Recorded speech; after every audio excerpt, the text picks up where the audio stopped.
اب یہ دیکھیں واز کا طریقہ سن لیں. آج کا یہ تو جی فیصلہ آباد سے شروع ہوا ہے, یہ تو جی وہ میاں والی سے شروع ہوا ہے, یہ تو جی فلاں سے شروع ہوا ہے, وہ ادھر سے شروع ہوا ہے. حافظ ابن رجب بتا رہے ہیں کہاں سے شروع ہوا ہے. وہ کہتے ہیں عیسیٰ علیہ السلام نے یہ واز کیا, امام احمد بن حنبل نے یہ واز کیا, اللہ تعالیٰ نے قرآن میں یہ واز کیا. تو یہ سارے بتا رہے ہیں. آگے پھر وہ لاتے ہیں دلیل, ایک واز کی بیان کرتے ہیں میلاد کا. وہ کہتے ہیں کہ خود نبی کریم صلی اللہ علیہ وسلم نے اپنے میلاد کا واقعہ بیان فرمایا. وہ کہتے ہیں تیسری دلیل یہ ہے کہ حضور علیہ الصلوۃ والسلام سے آپ کی شان کے بارے میں پوچھا گیا. یہ روایت مختلف حدیث کی کتابوں میں ہے, اس لیے میں تھوڑے سے اس کے اوپر حافظ ابن رجب سے ہٹ کر بھی کسی ایک سبب کی وجہ سے میں اس کے اوپر کچھ کامنٹس جو ہے وہ کرنا چاہتا ہوں.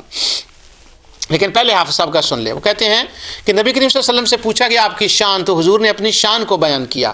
حضور نے فرمایا رؤیا امی التی رأت انہ خرج منہا نور اضاءت لہ قصور الشام. حضور نے فرمایا میں اپنی ماں کا وہ خواب ہوں جو انہوں نے دیکھا تھا اور ان کو خواب کے اندر شام کے محلات نظر آئے.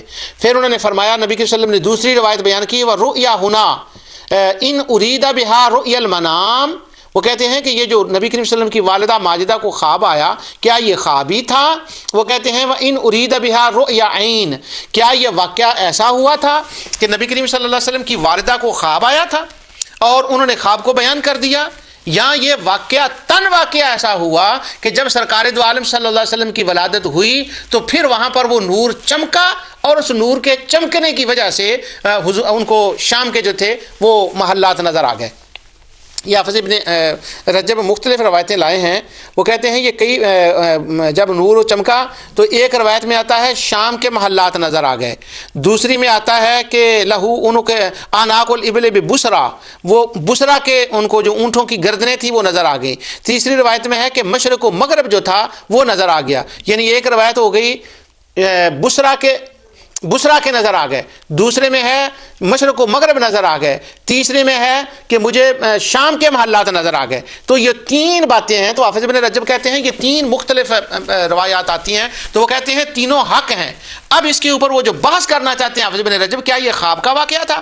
تو حافظ ابن رجب کہتے ہیں اگر خواب کا ہی واقعہ ہوتا تو حضور بار بار اس کو کیوں بیان فرماتے کہ یہ تو اس طرح سے ہے, خوابیں تو لوگوں کو آتی رہتی ہیں. تو وہ کہتے ہیں اصل میں مسئلہ یہ ہے کہ جب تمام احادیث کو اکٹھا کیا جائے تو کچھ روایتیں حدیث کی وہ ہیں جن کے اندر یوں آتا ہے کہ سیدہ آمنہ کو خواب آئی ہے, کچھ روایتیں وہ ہیں جیسے دارمی میں ہے, طبرانی میں ہے, حاکم میں ہے, علامہ ذہبی نے اس کو صحیح کہا کہ وہ اس کے اندر خواب کا بیان نہیں ہے. اس کے اندر یہ ہے کہ حضور کی والدہ فرماتی ہیں جب آقا پیدا ہوئے تو نور چمکا, میں نے بصرہ کو دیکھا, میں نے مشرق و مغرب کو دیکھا, میں نے شام کے محلات کو دیکھا. تو ان کے اندر وہ بیان نہیں ہے خواب کا, وہ ہے واقعتاً ایسا ہوا. اب اس کی تطبیق یوں ہوگی کہ سیدنا یوسف علیہ السلام کو بچپن میں پہلے خواب آیا, وہ فرماتے ہیں کہ میں نے خواب میں دیکھا کہ مجھے انی رأیت احد عشر کوکبا والشمس والقمر, 11 ستارے چاند اور سورج مجھے سجدہ کر رہے ہیں. یہ سورت یوسف کو جب ابتدا میں پڑھیں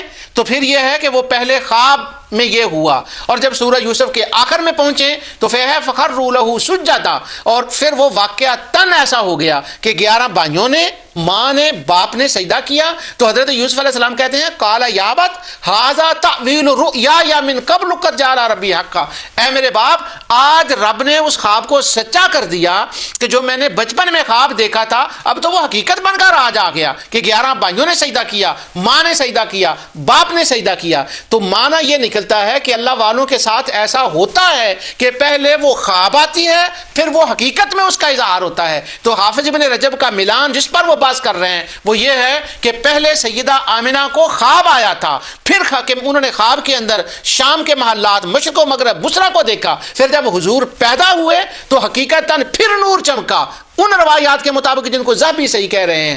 پھر وہ کیا ہوا کہ پھر وہ نور چمکا, اس سے شام کے محلات بھی دیکھے, بصرہ کے بھی دیکھے, اس کو مشرق و مغرب کو بھی دیکھا. تو گویا سیدہ آمنہ کی یہ کرامت تھی کہ اللہ تعالیٰ نے نور کے ذریعے سے ان کو مشرق و مغرب دکھا دیا. اب مشرق کیوں دکھایا, مغرب کیوں دکھایا؟ کیونکہ آقا کی نبوت مشرق و مغرب کے لیے تھی. اور بصرہ کیوں دکھایا, شام کیوں دکھایا؟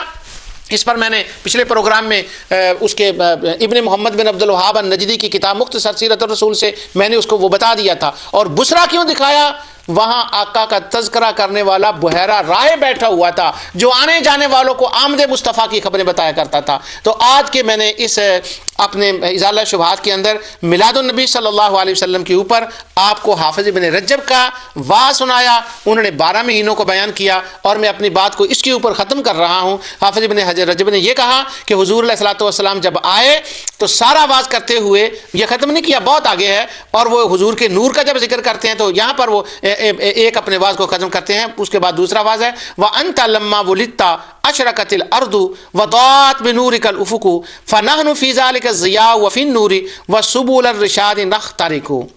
یا رسول اللہ صلی اللہ علیہ وسلم، حضرت عباس کا قصیدہ وہ بیان کرتے ہیں کہ جب حضور پیدا ہوئے تو زمین و آسمان آپ کے نور سے چمک گئے، ہر چیز چمک اٹھی، اور آپ کے نور کی روشنی میں ہم اس سفر میں رواں دواں ہیں۔ یہ حافظ ابن رجب کا میلاد کے اوپر واعظ اور میلاد کے جواز کے اوپر اور میلاد کی باتیں میں نے آج آپ کو سنائی۔ اللہ تعالیٰ حضور علیہ الصلوۃ والسلام کے صدقے سے جو کچھ میں نے کہا یہ لوگوں تک پہنچا دے، لوگوں کو سمجھنے کی توفیق دے، اور میلاد النبی صلی اللہ علیہ وسلم پر علمی واعظ کرنے کی علماء اور جو واعظین ہیں ان کو اس کتاب کا ترجمہ کرنا، پڑھنا، سمجھانے کی توفیق عطا فرمائے۔ وما علیہ الا البلاغ۔